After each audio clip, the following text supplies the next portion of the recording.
பேதுரு ஜலத்தின் மேல் நடந்தான். விசுவாசம் வளர்ந்த போது, விசுவாசம் தளர்ந்த போது அமிழ்ந்தான். ஆமென். அவன் இயேசுவை நோக்கி பார்க்கிறான். ஆண்டவரேங்கிறார். ஆண்டவரோட கையை பிடிக்கிறார். ஒரு தேவ பிள்ளைக்கு தெரியணும், ஆமென், கப்பர் சேதம் உண்டாகலாம். பவுல் வாழ்க்கையில் பாருங்க, இப்பதான் ஒரு காற்று அடித்து முடியல, குளிர். அவன் கொஞ்சம் விறகு எடுத்து போட்டான். எத்தனையோ பேர் விறகுகள் எடுத்து போட்டாங்க. கரெக்டா பவுல் எடுத்த விறகுல தான் பாம்பு இருக்கணும்னு சில சொல்லுவாங்க தெரியுமா? நானா கிடைச்சேன் அப்படி சொல்லு. நானா கிடைச்சேன், என்கிட்ட தான் வந்து மாட்டணுமா? எல்லாரும் என் ஃப்ரெண்ட்ல போறவங்கள விட்டுறாங்க, கடைசியில் நானா கிடைச்சேன். இப்பதான் ஒரு காற்று அடித்து முடிந்து கரை ஒதுங்கியாச்சு. பவுல் ஒரு செயலை செய்யறான், கொஞ்சம் நெருப்பு மூட்டுறான். அவனுடைய சுகபோகத்துக்காக அல்ல, அவனுடைய அவசியத்துக்காக. அவ்வளோ குளிர்.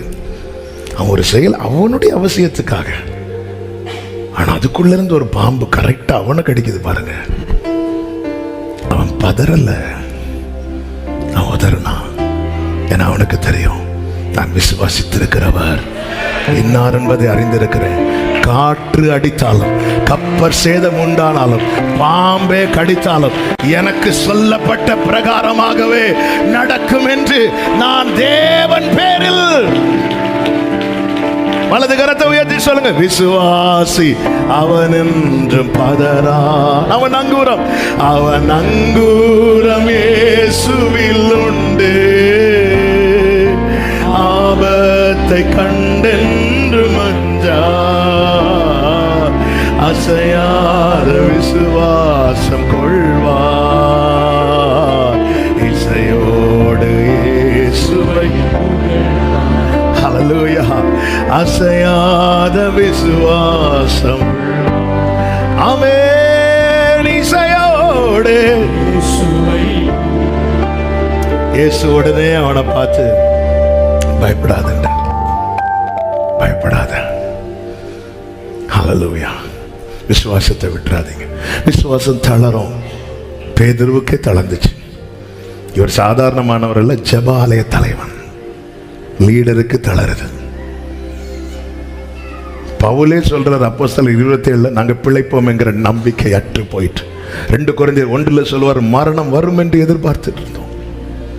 அப்போ நம்முடைய கெப்பாசிட்டி ஒன்று இருக்கு. அதை தாண்டி காரியங்கள் நடக்கும்போது தளர்ந்துருவோம். 3 வேளை செபிக்கிற சிங்க கபிக்குள்ளே போட போறாங்கன்னு சொல்லும் போது நிமிர்ந்து நின்ற தானியேல் 10வது அதிகாரத்தில் மூட்டுகள் தளர்ந்ததான். அவன் சொல்றேன், நான் பலனற்று போனேன். அப்பொழுது ஒரு மனுஷகுமாரனுடைய கை என்னை தொட்டு, திடன்கொள். அவர் எதுல போக்கஸ் பண்றாரு பாத்தீங்களா? என்னுடைய ஃபெய்த் விசுவாசம் என்னை விட்டு அட்டு போனா நான் சீரோ. ஆண்டவரே, எவ்வளவு பெரிய விஷயத்தை உங்கள்கிட்ட சொல்லிட்டு இருக்கிறேன், நீங்க அதை மைண்ட் பண்ணாம இருக்கிறீங்க. ஆமா, பயப்படாத, விசுவாசத்தை விட்டுறாதீங்க. 2வது காரியம், ஜெபத்தை விட்டுறாதீங்க. அதே 5வது அதிகாரம் 23வது வசனத்தை வாசிங்க.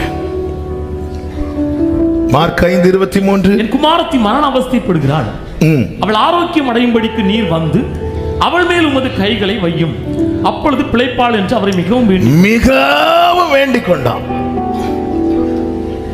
இனி அதனுடைய 35வது வசனம்.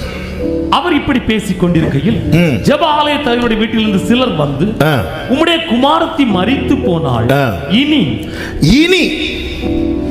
இனி ஏன் போதகரை வருத்தப்படுத்துகிறீர்?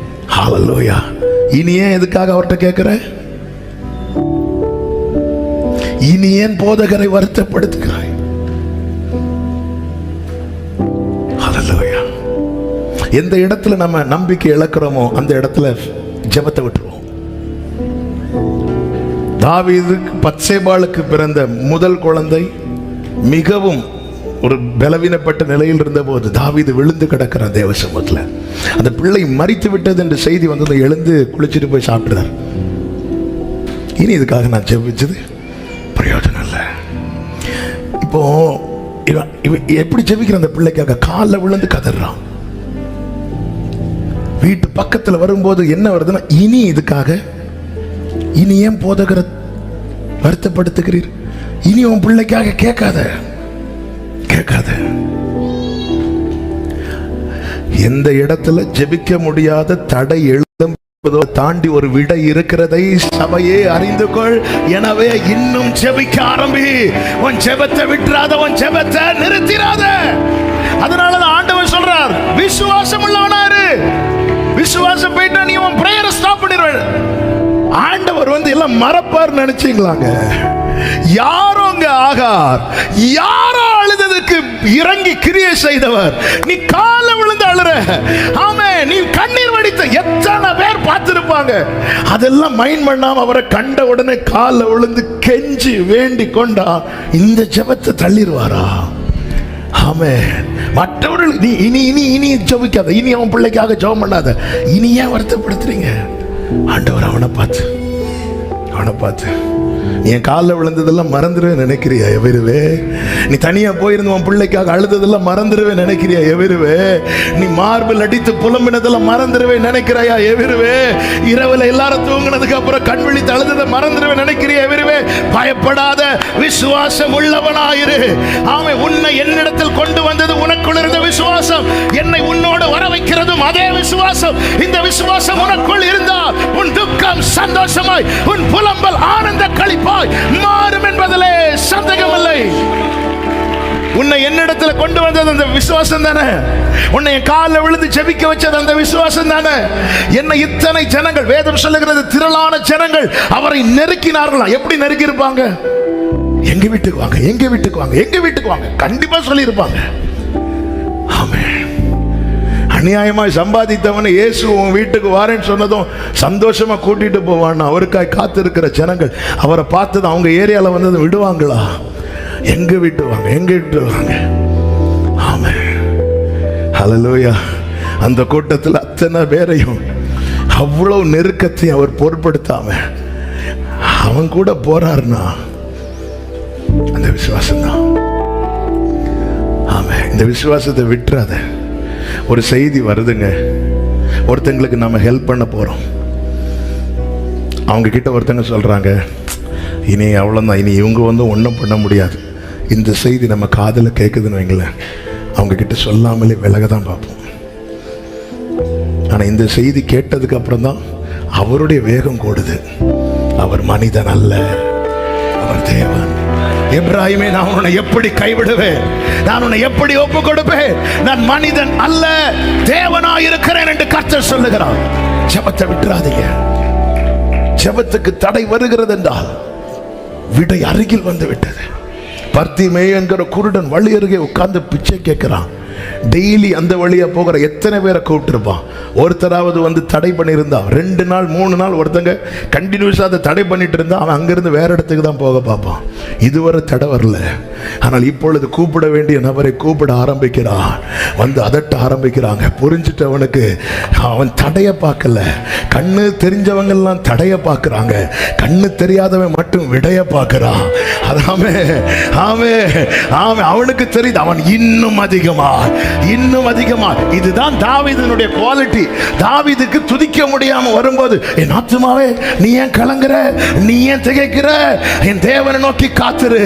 ஆமே. என் முகத்துக்கு ரட்சிப்பும் என் தேவனுமா இருக்கிறவரை நான் இன்னும் துதிப்பேன், நான் இன்னும் துதிப்பேன். ஹல்லேலூயா. ஆமென் சொல்லுங்க பார்க்கலாம். ஆமென். ஆமென். ஒரு முக்கியமான காரியத்துக்கு உங்க ஜெபத்துக்கு தடை வருதுன்னா புரிஞ்சுக்கோங்க, விடக்கூடாது. ஜெபிக்கணும். ஜெபிக்க முடியவில்லை என்பது நம்முடைய பலவீனம். நம்முடைய பலன் என்ன தெரியுமா? நமக்குள்ளிருந்து ஒருவர் வாக்கு கடங்காத பெருமூச்சுகளோடு வேண்டுதல் செய்கிறார். நம்முடைய ஸ்ட்ரெங்த் ஹோலி ஸ்பிரிட். ஆமென் சொல்லுங்க பார்க்கலாம். ஆமென் சொல்லுங்க பார்க்கலாம். கர்த்தர் நல்லவர். அவன் அங்கூரம் இயேசுவில் உண்டு. பாடுங்க. ஆபத்தை கண்டென்றும் அஞ்சா, அசையாத விசுவாசம் கொள்வான். இசையோடு இயேசுவை புகழ்வான். Glory! அசையாத விசுவாசம் கொள்வார். யாக்கோபு 5:11 இப்படி சொல்லப்பட்டிருக்கிறது.